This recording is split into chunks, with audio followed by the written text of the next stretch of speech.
Hi guys, welcome back to our YouTube channel.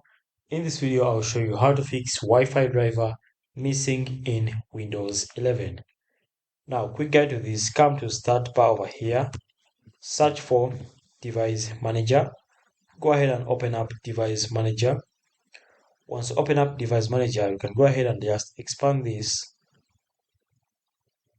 So you need to wait until it's done loading.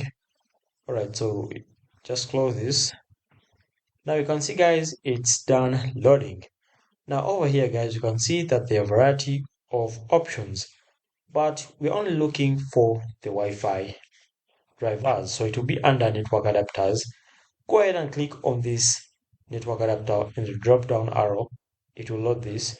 Go ahead and click on this dual band wireless. Right click and then scan for hardware changes. If at all you have any issues, or if at all your Wi-Fi isn't displaying, or if at all your Wi-Fi drivers isn't even inside there, then when you scan for the hardware changes, it will obviously show you. So basically that's it guys. Thanks for watching. Subscribe.